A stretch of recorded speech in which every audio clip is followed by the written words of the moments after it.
In a dystopian future where your thoughts decide your fate, Rookie Inspector Akane Tsunemori dives headfirst into a brutal war against crime, armed with a high-tech weapon that fires only when the system deems a target guilty. But as she chases ruthless criminals and faces deadly enforcers, she discovers that the greatest threat might not be the ones she's hunting, but the system she swore to protect.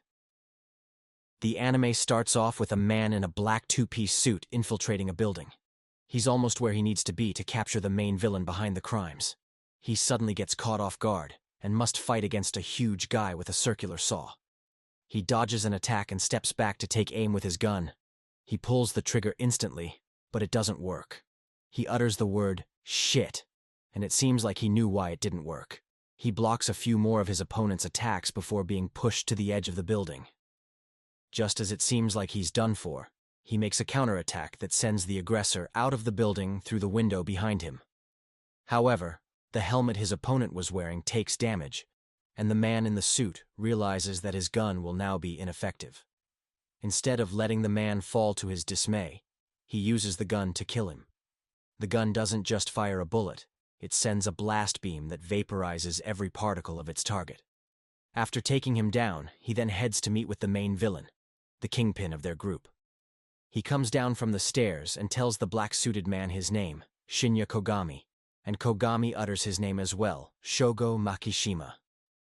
The prologue ends, and a female voice narrates that these two were destined to meet each other and have a brawl. These events are from the future. The show cuts back to present time. It's a rainy day, and a young woman rushes over to the crime scene. The area is completely blocked. She shows her ID that verifies her as an inspector for the Public Safety Bureau. The hologram-covered police robots instantly acknowledge her as Akane Tsunemori. She is granted permission to the site where normal people are currently being fended off from. She rushes to her senior inspector in pouring rain and introduces herself. The inspector, going by the name Genoza, tells her that she's got terrible luck to be working on a case like this, considering it's her first day on the job. He explains the whole situation to her and tells her that there is an unstable person whose psychopath reading was picked above regulation. Upon being flagged, instead of seeking emergency therapy, he took a hostage because he didn't want to be involved with the system.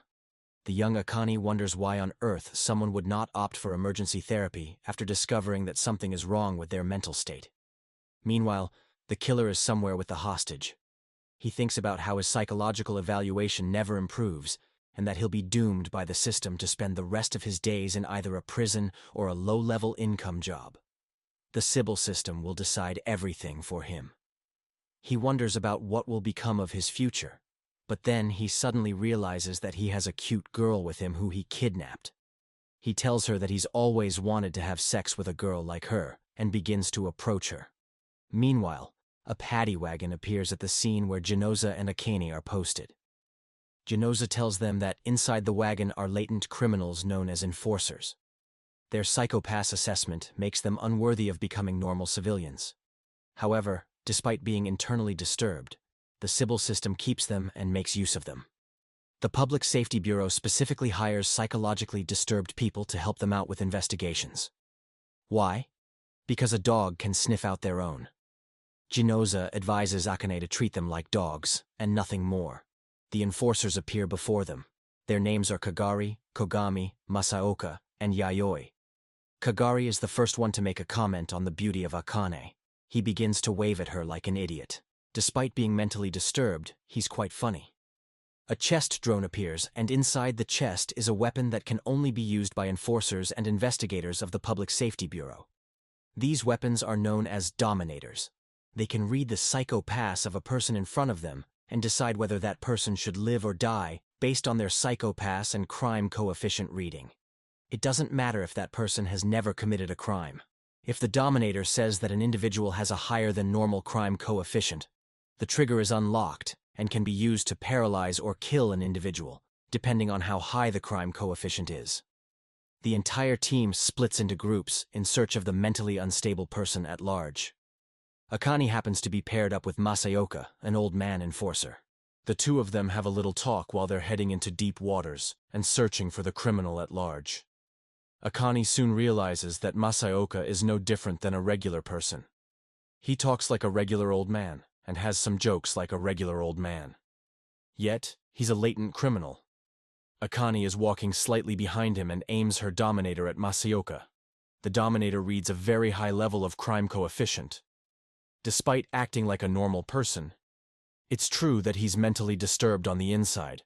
There is no denying it. According to the Sybil system, if someone like that was let loose into society, there is a great chance that he'll commit a crime. Yet at the same time, Akane can't help but wonder that Masaoka wouldn't ever hurt anyone. Despite being mentally disturbed on the inside, as indicated by the high crime coefficient, Masaoka seems like that kind of person who'd be very easy to talk to. Eventually, the investigation continues, and the first person to come across the culprit at large is Kagari. He asks Genoza via comms to take him down with the Dominator. However, Genoza tells him that it's better for him to wait it out. Kagari objects to it, saying that he's treating the person he's kidnapped quite badly, and that he must take the shot. Genoza approves his action, seeing that this is the best course of action. Kagari aims his Dominator straight at the aggressor. The Dominator instantly reads his crime coefficient and recognizes it as valid, well above regulation. The Dominator unlocks a paralyzer mode, and Kagari fires it straight at him. However, nothing happens. Instead, it just riles the kidnapper into even more aggression. He starts running away from Kagari after being discovered. Kagari lets everyone know via comms that this guy is on some kind of stimulant. That would explain why the Dominator didn't work well on him. Eventually, Masaoka and Akane come across the kidnapper. He aims a knife at the victim's throat and tells the two of them to let go of their Dominators. Masaoka drops down his Dominator and slides it towards the kidnapper. He tries to use it, but it can't be used unless you're a verified person for the Public Safety Bureau. Before things can escalate any further, Kogami aims from a huge distance and kills the kidnapper with his Dominator. The Dominator judges the crime coefficient of the aggressor so high that it decides for him to be removed from the world. Akane is relieved and goes to the victim of the kidnapping and talks to her. However, Masaoka is aiming a Dominator straight at her face. The traumatic event of kidnapping leads to her psychopaths becoming bad. After experiencing this huge level of stress, she has become mentally disturbed. Masaoka tells Akane that it's best to use the Dominator on her to paralyze her.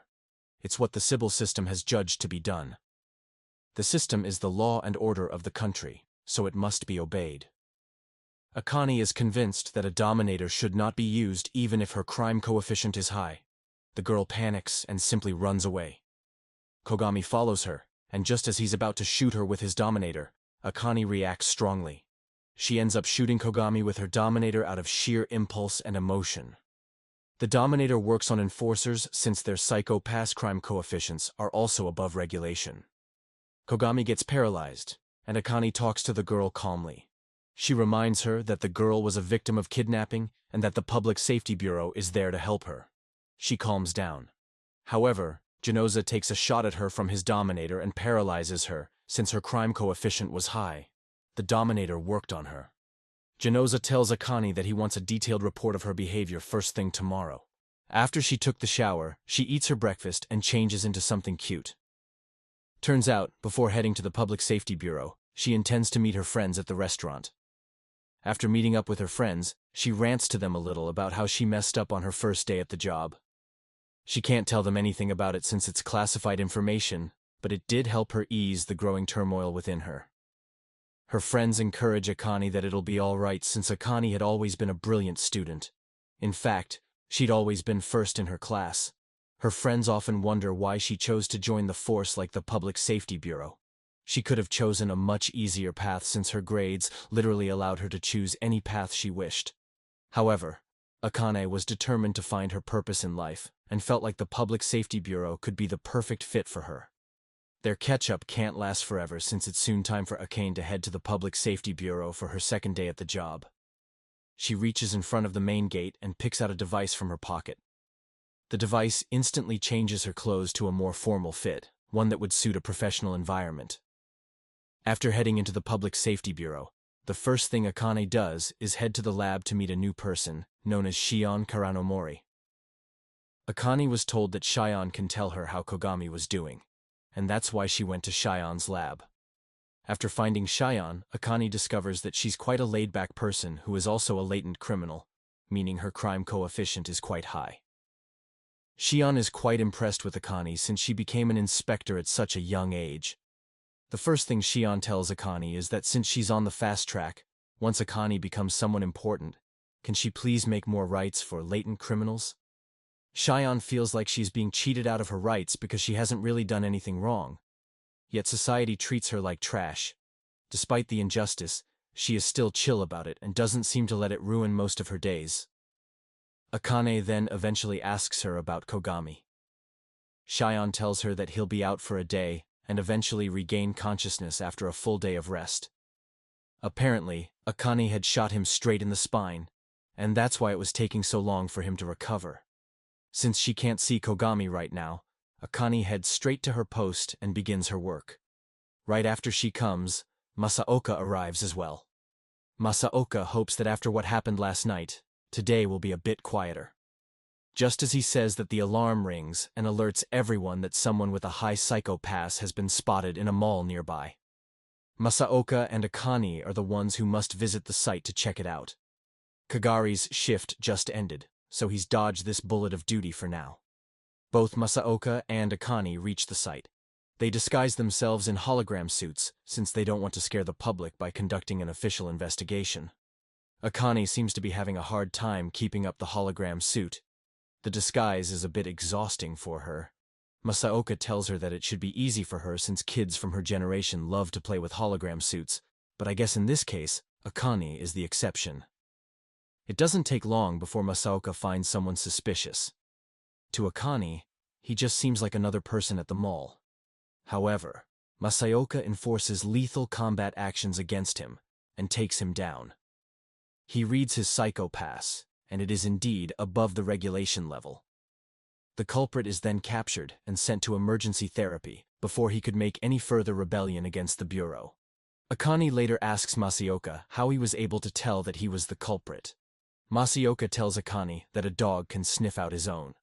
Akane then asks how she can contribute, as it feels like she's not doing much at all.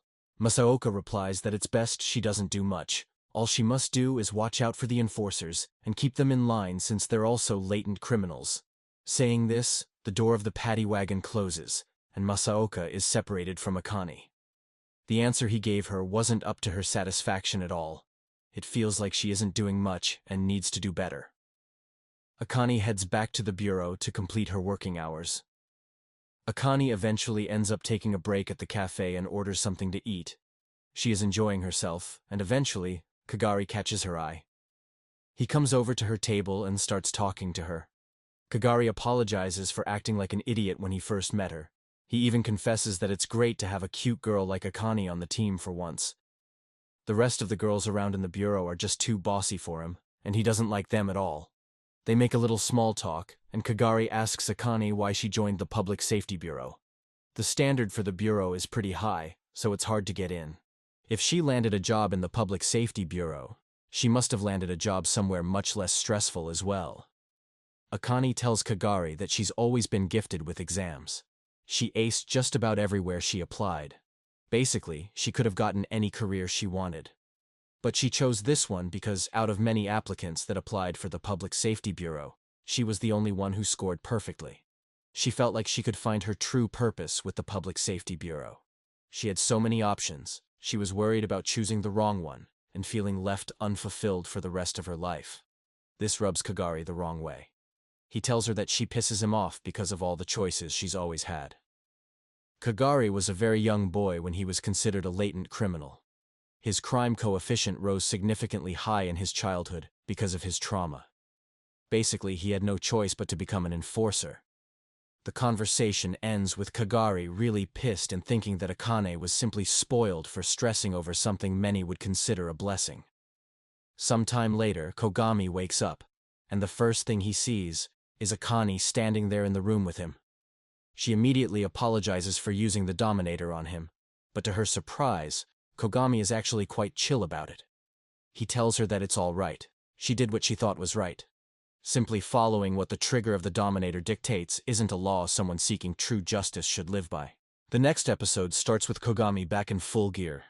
He's seen training with a punching bag and launching blows at it that would kill a normal, untrained individual. After a few strokes, he heads to the fridge to drink some water. He's sweating profusely and ends up using the water to take a small bath as well. A quick way to cool off. He then heads to his desk, where he's focused on some kind of investigation. He then takes out a cigarette and begins to smoke while looking at pictures of an old crime. The next day, Akane and Genoza have been given yet another case. There is a drone factory where a killing has happened for the third time this year. The factory is claiming that it may just be an accident, but the fact that it has happened for the third time this year is alarming. The facility is for the most part automated, and there are only 50 people working there. Here's the catch. The facility is completely remote from the synaptic scans of the public, even though they have regular synaptic scans of their psychopaths. It's not a true and accurate measure of their crime coefficient. Akane asks Genoza if that's the only problem. Why not have all the workers assemble outside and measure their crime coefficient with the Dominator? Genoza says that the company needs proper proof if these deaths were actually murders. They don't want to stop their operations as it would slow down the money-making process. The challenge is to find enough evidence to prove that they were indeed looking at a crime scene. That would give them the excuse they need to check everyone's crime coefficient. They eventually arrive at the facility. Akane tells Genoza that she's confident in her ability to handle the enforcers now. However, Genoza is still skeptical about it.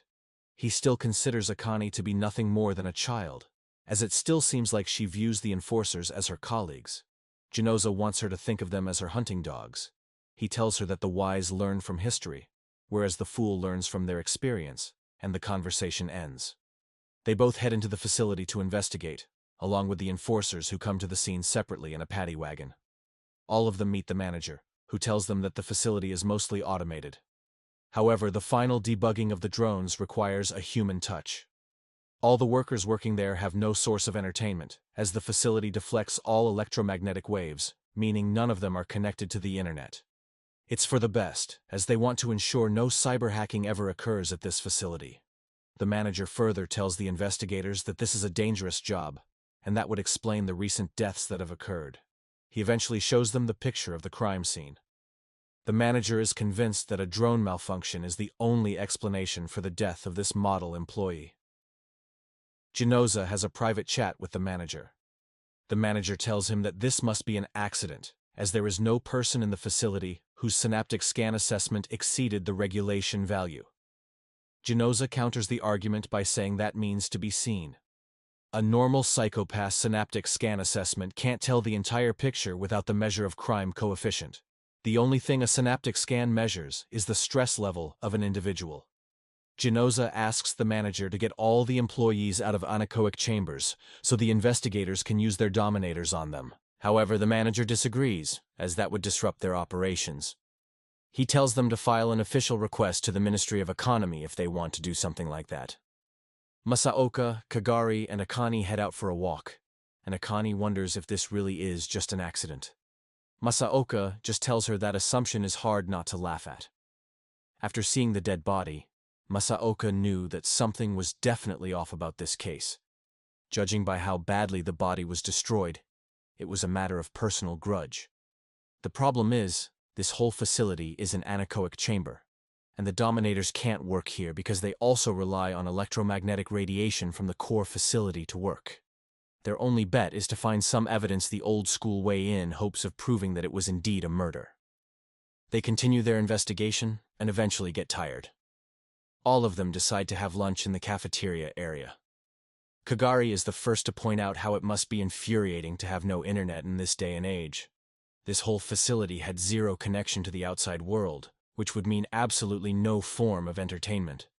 Usually that means bad things for a person's mental health. However, Akane argues that despite having no connection to the internet, their stress assessment was normal. Kagari wonders how it's human nature that they eventually find some way to entertain themselves. Just as he says that one of the employees starts getting bullied in the cafeteria by his peers. Turns out they manage their stress by taking it out on one specific employee. The manager tells them that it's nothing to worry about. The employee that is getting bullied always has a clear psychopath, and his stress assessment is always clear.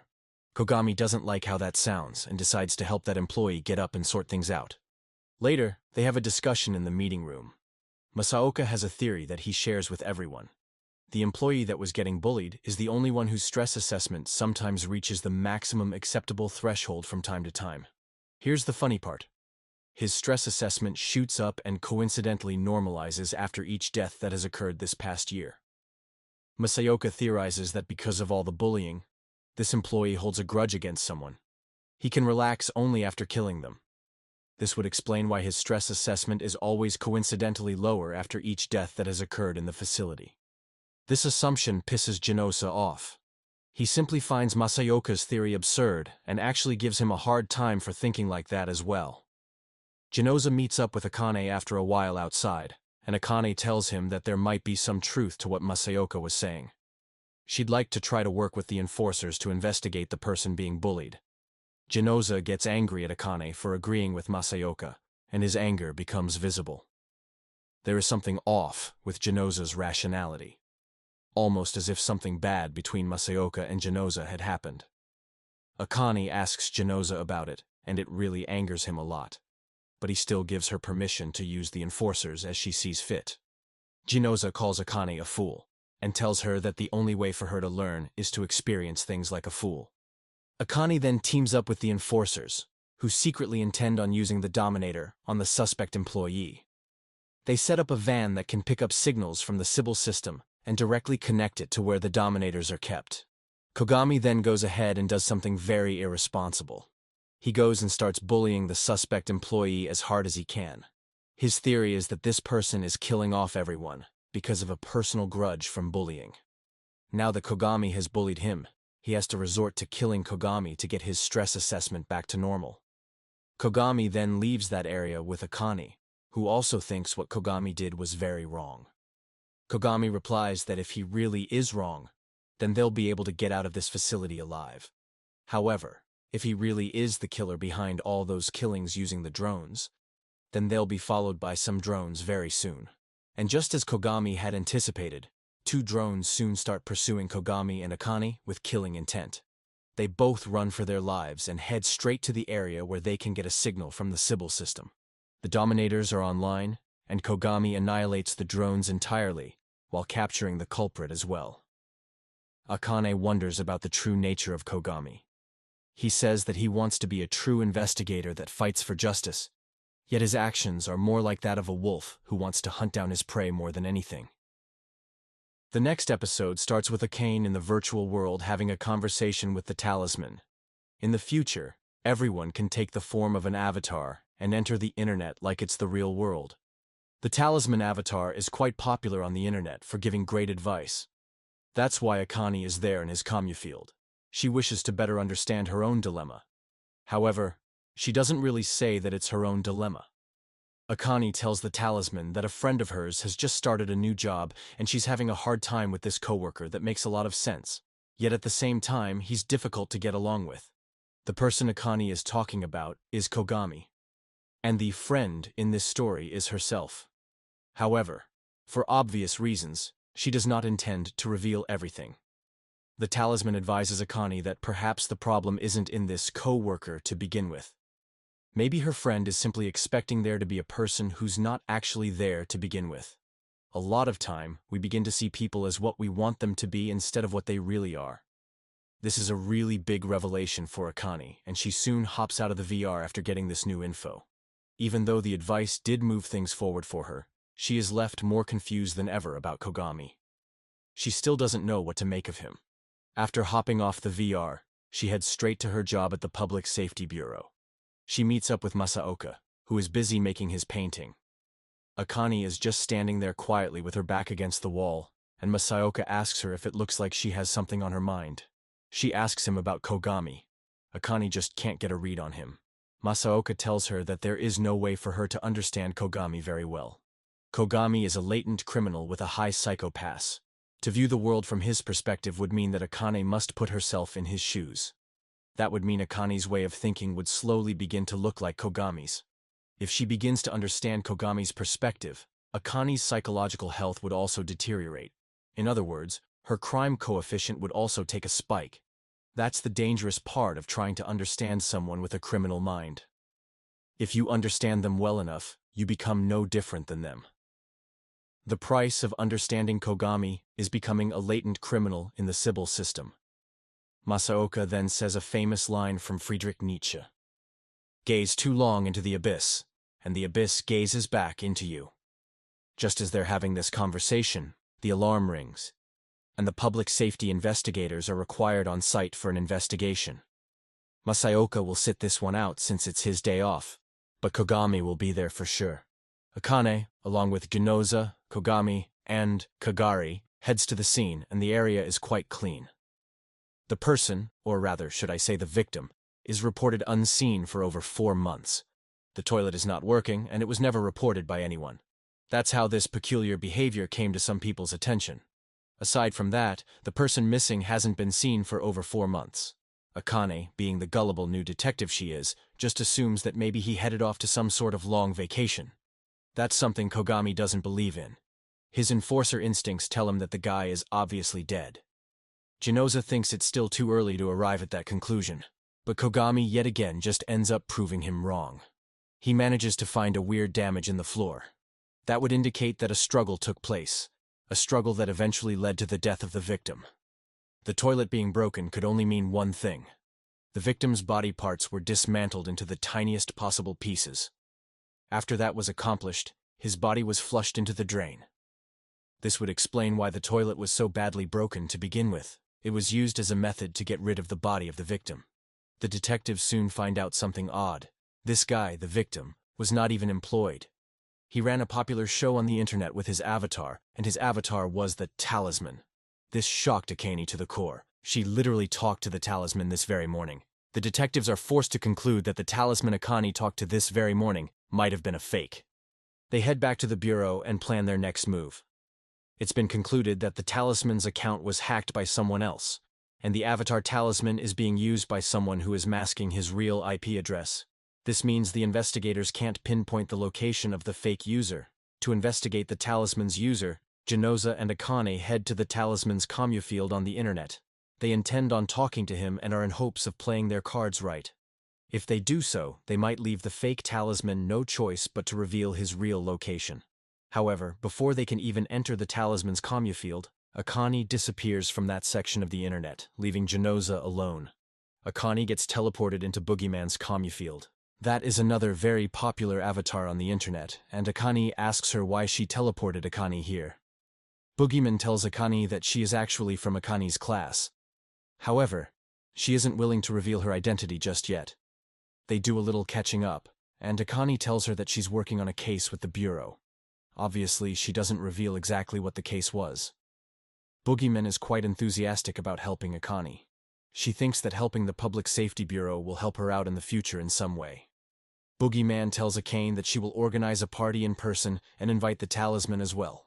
He'll have no choice but to attend, as it's from a direct competition. Not attending that party would be pretty bad for his fame.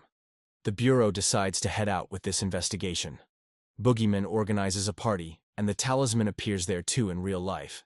However, at the party, everyone is wearing a hologram of their avatar.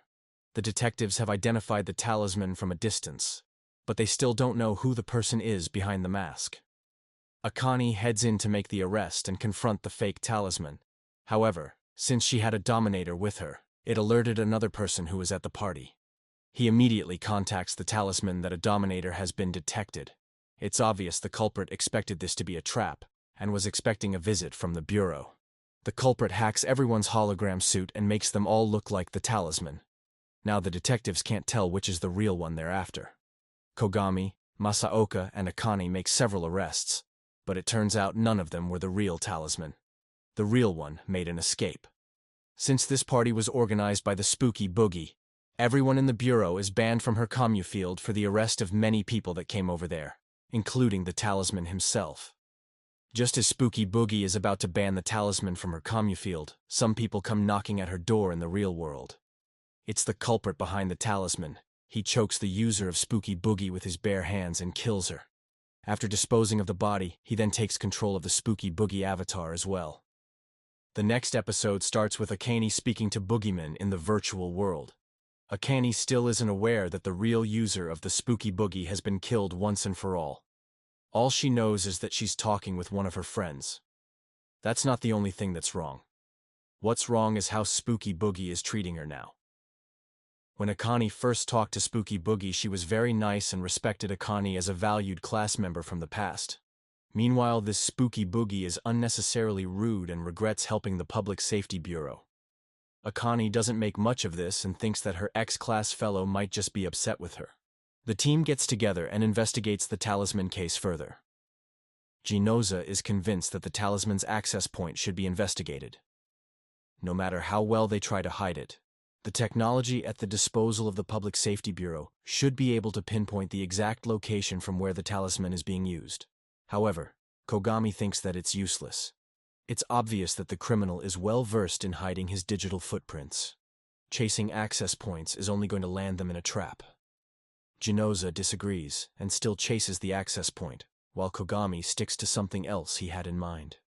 Kogami replays all the interactions Akane had with Spooky Boogie, only to realize that the person Akane talked to recently wasn't Spooky Boogie to begin with. How did Kogami figure that out? The answer lies in her choice of words. Whereas the original Spooky Boogie used the term Public Safety Bureau, the new Spooky Boogie used the term police. Akane argues that it could just be a coincidence, but Kogami then accesses more logs of Spooky Boogie. He discovers that Spooky Boogie rarely ever used the word police to describe the Public Safety Bureau. She'd much rather just use the term Public Safety Bureau without a shadow of a doubt. Kogami believes that this new person is indeed the killer himself, who has taken over the avatar Spooky Boogie. Meanwhile, Ginoza chases his access point theory and finds a lead. His investigation leads him to a very old building and into an apartment. He breaches into it along with Kagari and one other female enforcer. The result is not something good. It was a trap, and as soon as Kagari got to an inner door, the bomb in the apartment detonates. Luckily, they all manage to get out of the crunch alive, with Ginoza being the only one suffering from a minor wrist injury. Ginoza gets a call from Kogami, who tells him that things are looking even worse than before. Kogami managed to trace down Akane's class members and narrowed down the list to individuals who were using an affiliate income. This allowed him to deduce the real identity of Spooky Boogie. Upon arriving at the scene, Kogami discovers that the user had been killed just as he had deduced. After hearing this, Ginoza gets even more tense and cuts the call. Meanwhile, along with Kogami, Masaoka, and Akane, are also at the site where Spooky Boogie's user was murdered. The murder fashion was the same as before. The killer had killed and disposed of the body of the victim in the toilet. A brutal and hard thing to accomplish, but something that leaves no trace of evidence behind. Akane is dissolved in a guilt of her own creation. She is thinking about how she got her ex-class fellow involved in that case and got her killed. Had she not involved her, Spooky Boogie's user might still be alive to this date. Kogami consoles her and makes her realize that it's not her fault since she never intended to use her ex-class fellow as bait. The only one that should be held accountable for this tragic incident is the murderer himself. They all head back to the bureau and continue their investigation. However, upon arriving, they find yet another weird case that was reported. This time an avatar going by the name of Melancholia has a user that has been reported dead. The community this avatar made was known as Rainy Blue, and it's no small community. Despite the original user being dead for quite a while, Rainy Blue continues to thrive under the leadership of a fake Melancholia. Kogami then begins to note a pattern. He realizes that this fake person is able to mimic avatars very well. He understands very well what people find fascinating in these avatars. That's why after acquiring them, he manages to retain the audience. In fact, the audience even flourishes even more after he takes over. The only conclusion Kogami comes to is that this killer must be a fan of these avatars. He concludes that after taking over the avatar for himself, this fan won't need to visit the commune field of all these hijacked avatars with his own real ones. Using this information, he manages to narrow down his suspect list to only one person, and it was a person named Mito. The detectives raided his place. Although he put up a good fight and tried to escape, he is eventually caught by Ginoza's team, and the Dominator is set to eliminate her because this culprit is beyond recovery. The Dominator instantly kills Mito. At the end of the episode, Ginoza meets with Akane privately, who's still at a loss about what to make of Kogami. Genoza transfers her a file and asks her to delete it once she's gone over its content. She opens the file on her watch to realize that it's about Kogami. It turns out Kogami was once an inspector and one of the very best. But one day, one of his close friends suffered a brutal death. He prioritized catching the killer over his own mental well-being. Eventually, his psychopath's crime coefficient rose so high that recovery was out of the question. This led to him being demoted to enforcer. The next episode starts with Shinya Kogami having a PTSD memory flashback. He is hyperventilating and moving forward frantically in a narrow alleyway. The voice in his comms tells him to slow down, but he refuses to listen. Then it happens. He sees something that will alter the course of his entire life, something that shook him to the core. It was a corpse of one of his friends, dismembered and displayed as some sort of artwork. Akane is at Kagari's private room. Since he is an enforcer, he can't ever go outside the Public Safety Bureau. However, he does have a coping method. He has all sorts of entertaining games in his room that keep him busy at all times. Akane is having fun playing some of those games while she talks to Kagari. She asks Kagari about Kogami. What drove him to become an enforcer? Kagari just replies that she can easily look up any file in the Sybil system she wants, and she'll have all the info she needs on Kogami. However, Akane replies that it would reveal to Kogami that his background was checked by Akane. She wants to prevent that from happening. Kagari isn't really concerned with answering any of Akane's concerns. He just tells her about how he's a person much older than Akane, which means that he knows how to have more fun in life.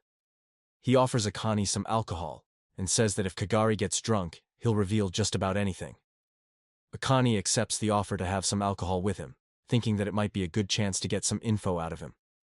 After a while, Kagari gets drunk, and even though Akane rarely drinks, she is still holding out in her consciousness, whereas Kagari is just about to lose it.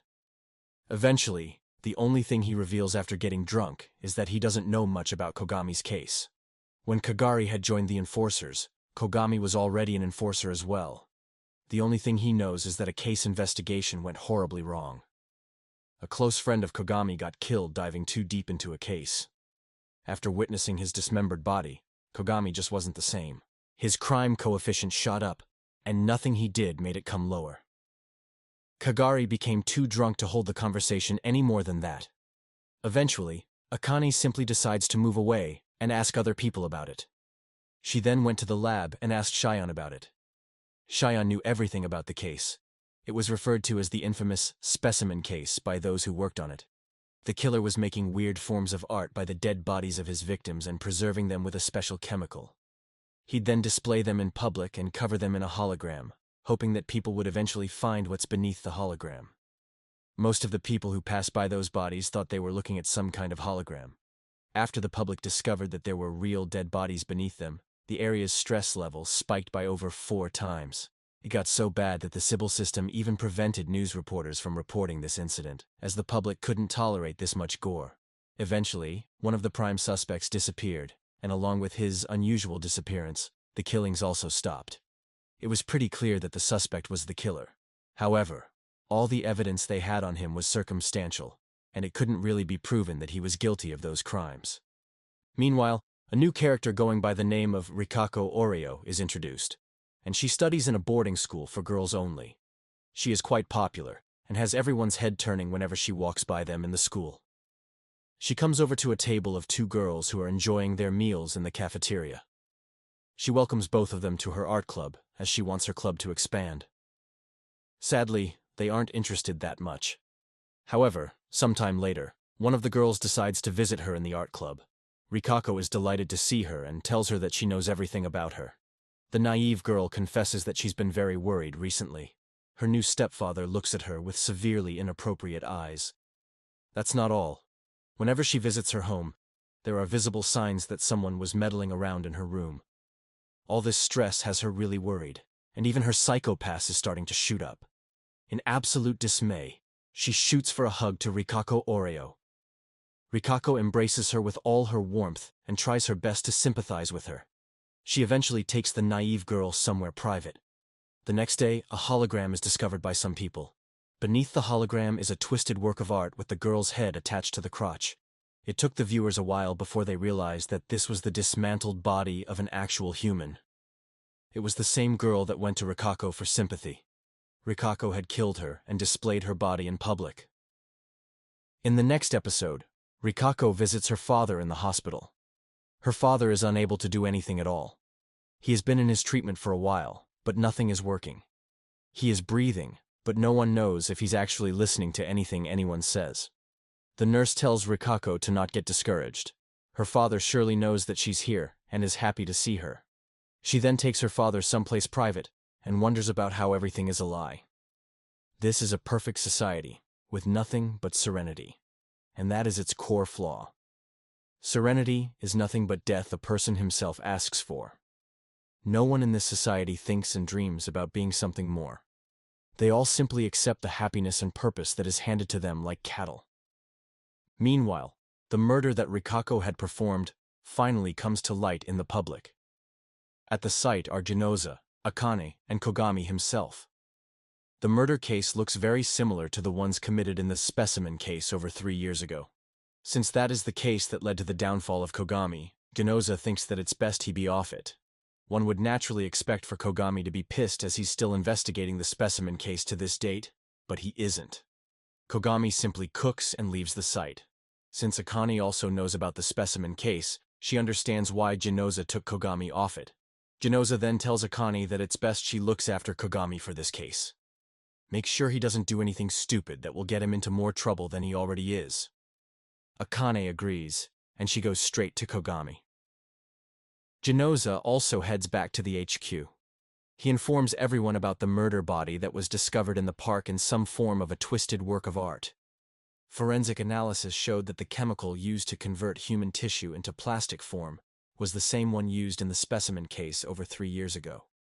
Genoza then claims that it's highly likely that the person we're dealing with is the same one from over 3 years ago. Kagari is the first one to bring up the question: why was Kogami removed from the case? He's the only person who's been investigating this case to even this date. What information Kogami has could be of value to everyone. Genoza simply replies that it's for his own well-being. He's too emotional when it comes to the specimen case.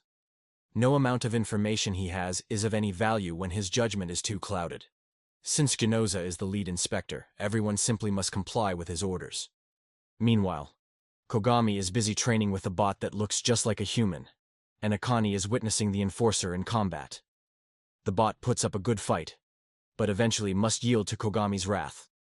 Kogami takes it down and smashes its head repeatedly.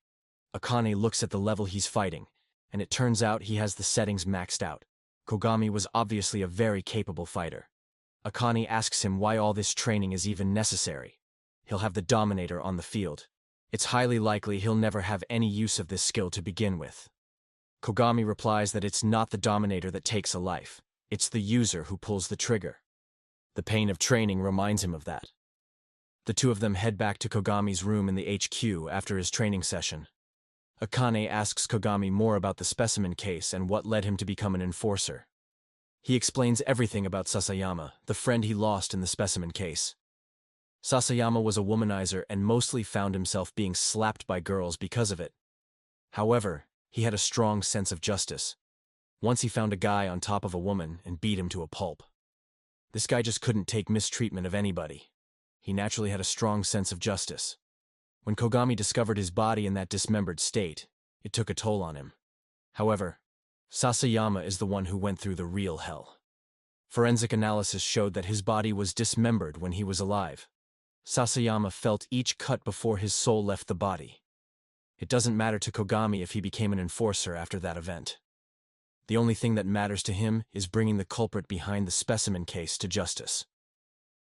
Sasayama was obviously close to solving it, which is the reason he got so badly treated. He then shows Akane a blurry picture of a suspect. His name is Shogo Makishima. The scene cuts to Rikako in her bed, completely naked. Her father has died now, and it has left a deep wound in her chest. She loved her father more than anything. What she loved most about her father were the paintings he made. Her father was Roichi Oreo, and he had made it his mission to enlighten the world with his art. However, he became deceased, and eventually died. This is something Rikako could not forgive. He left his mission to enlighten the world, and now it is Rikako's duty to take up on that mission. She takes the sheet off her bed, and there is a paralyzed body of a naked girl there. Rikako intends to make her art using the bodies of the females present in her academy. Meanwhile, Shogo Makishima discusses philosophy at the home of another individual. He discusses how the average lifespan is decreasing because of the Sibyl system. The system has perfected the art of stress care so much that humans have become livestock that can't even recognize basic stimulation of their own autonomic system. This is one of the reasons he's against the Sibyl system. He believes that humans have regressed because lives have become too easy, and submission to the Sibyl system is handing them over their free will. It completely goes against human nature, and there are signs of it. In conclusion, they both agree that the Sibyl system is just a dystopia, disguised as a utopia. They also discuss Roichi Oreo, the father of Rikako Oreo. Makishima knows a lot about art. He says that in his prime, Roichi was one of the most celebrated artists alive. He used dismembered human bodies to create vivid, cruel nightmares. The only difference was that he didn't kill anyone, and bought the body of the person who died. Regardless, his art was similar to that of Rikako's. He believed that if humans could unflinchingly look at the cruel nature of humanity, the food will inside us can be fostered. It's a twisted view, but he believed that it was the only way to enlighten us. Eventually, Sibyl came along, and it fostered goodwill in people through psychological assessments. The Sibyl system robbed his art of its purpose, yet he welcomed it if it could mean a good, healthy mind for humans. Rikako is highly likely committing these murders out of revenge. Meanwhile, Rikako plans her next art. After discovering yet another victim from the same Oso Academy, the Public Safety Bureau thought it was best to check the academy out and look for any clues that may lead to the suspect. Since there is a second victim from the same academy who was displayed in public, there is a high chance that the culprit is from this academy. The culprit is Rikako, and she's having a conversation with Shogo Makishima. Shogo tells her that she'll have to stop her killings for now, as the Public Safety Bureau suspects the killer to be from this academy. Shogo then asks her why it's so important for her victims to be from this academy. Rikako replies that it's because she hates whatever this academy stands for. It clings on to conventional moral values of chastity and upbrings the girls accordingly. Once the chastity and timidness of the girls are fostered, they're married off to rich, wealthy men who demand these traits in their wives. She rebels against this system of control and restriction by killing the very girls it breeds into their so-called perfection. Shogo thinks that her art has an interesting philosophy. Meanwhile, the Public Safety Bureau is trying their best to search for any clues that may lead to the culprit. Sadly for them, they can't make much progress at the site. The building is over 100 years old and very huge. It's hard to find the right spot to search for clues. To top it off, it's designed to keep an eye out for threats coming from the outside, so there aren't many cameras inside the building either. They're at a dead end. Meanwhile, Kogami is secretly discussing the case with Akane back at the base. Akane thinks that it's the same culprit from the specimen case because of the similar chemical being used. However, Kogami thinks that this time it's a new killer. The killings happen in the form of art, and they lack a clear, brutal message that the killings from 3 years ago had. The killer this time around is also a bit childish and displays his pieces at a place where it could attract more attention. It's obvious because of the way the killings are happening. Kogami then asks permission from Akane to head out in the field, which she grants. They head to a prison with criminals who have a psychopath crime coefficient of over 300. They show the pictures of the killings to an art expert. He says they're pretty good pieces of art, knowing full well that he's looking at dismembered bodies. The artwork bears a huge resemblance to Roichi Oreo's work. Akane then looks up if someone with a similar name works in Oso Academy. It turns out there was a girl studying there who is the daughter of Roichi Oreo, going by the name Rikako Oreo. Kogami goes straight to the academy. The teachers try to stop him as he's investigating in a drastically. He intends to point the Dominator straight at Rikako's face to measure her psychopath crime coefficient. He eventually finds Rikako in the art club and aims a Dominator straight at her. Rikako's crime coefficient is over 400, and before Kogami could do anything, the teacher intervenes, giving Rikako an opening to escape. She meets up with Gusung, who leads her somewhere else. He tells her it's an escape route, but before she knows it, Gusung has disappeared, and she is left alone in the dark. She gets a call from Shogo Makishima. He tells her that she's disappointed him. She's been seeking these killings as a means of pathetic revenge over society. Rikako doesn't value or make art in the same way her father did. She's driven by personal gain. This is why she must die. She realizes that a person is hunting her in these dark corners. Before she knows it, she gets captured in one of his traps and is left bleeding there. The last thing she tries to do is call her father, knowing full well he's dead. She clings on to some miracle that would allow her to hear her father's voice one more time before she departs from this realm. A man comes in front of her, wielding a double-barreled shotgun. She tells him that Makishima will kill him too once he's bored of him. He pays no heed and blows Rikako's head off, gracing her with an instant death. In the next episode, the Public Safety Bureau is still looking for Rikako Oreo. Akane is pissed how a girl that age could possibly escape the Public Safety Bureau. Kogami is convinced that Rikako is probably dead. The real culprit Shogo behind the crimes has probably no use for her now. This could only mean one thing for Rikako: death. Jinoza talks to Kogami in private. Kogami feels like he's going to get punished for acting on his own, but to his surprise, Jinoza actually apologizes to him. If it weren't for his insight, this case could have never been solved this quickly. The next day, Akane is getting ready to meet up with Kogami, who wants to introduce her to a certain professor. She is overly excited about picking up a dress, and even her squid AI hologram notices it. It starts recommending different date ideas and stuff. This blushes Akane quite a lot. She tells the AI hologram to instantly delete all the memory. She does breakfast and watches something on TV. It's about Senguji, a man who is nearly entirely a cyborg. Nearly every part of his body is artificial, except for his brain and the central nervous system. The anchor asks him why he is so comfortable sacrificing so many of his normal human parts.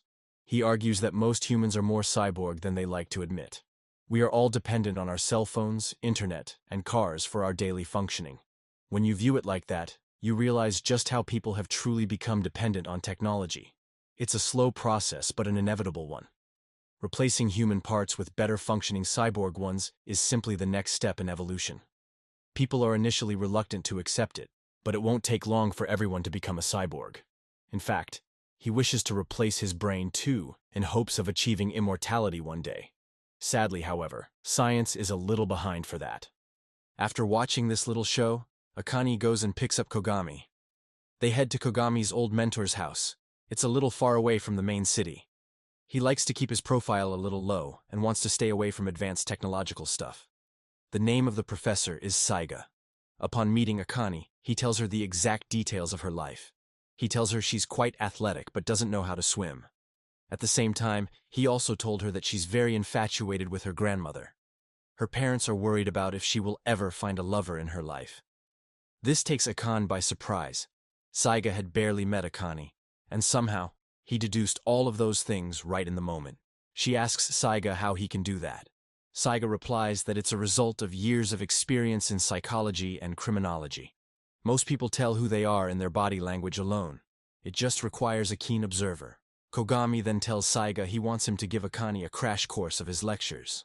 Saiga agrees, and after having that course, Akane heads back to the bureau with Kogami. On their way back, Kogami says that Saiga's methods aren't outdated as dictated by the Sybil system. In fact, his method of thinking is pretty in line with that of a criminal, and that's exactly the problem with his courses. Over time, the Sybil system came to realize that he's a bit too effective at teaching detectives. The crime coefficient of some of his students began to rise, and eventually, his courses were cancelled from the detective curriculum. This gets Akane worried, but Kogami is confident that Akane's psychopaths won't be clouded. After getting back to headquarters, Jinoza realizes where Kogami took Akane. He's quite angry, knowing full well that Akane's psychopath is at risk if he takes Saiga's classes. He calls Akane a naive child for agreeing to do this. However, Akane takes a stand for herself and tells Jinoza to mind his own business. After that, Jinoza just walks away. Akane is still angry and is going to file a complaint against Jinoza. However, Masaoka talks Akane out of it by telling her a little about Jinoza. Jinoza's father had become a latent criminal in front of him and his best friend as well. This is why he feels the need to not risk anyone else. Akane says that he doesn't have to be a jerk about it, and Masaoka agrees. But he tries to make her understand that she shouldn't take drastic measures such as filing a complaint. In the next episode, Akane gets a strange message from one of her friends named Yuki, inviting her to an abandoned place. She gets a weird feeling from this behavior of Yuki, since this isn't something she would normally do. She takes Kogami along with her to check this area out where Yuki invited her. Upon arriving in the area, Kogami instantly smells out the fact that Akane is being targeted, and it's highly likely that this is a setup where Yuki is captured.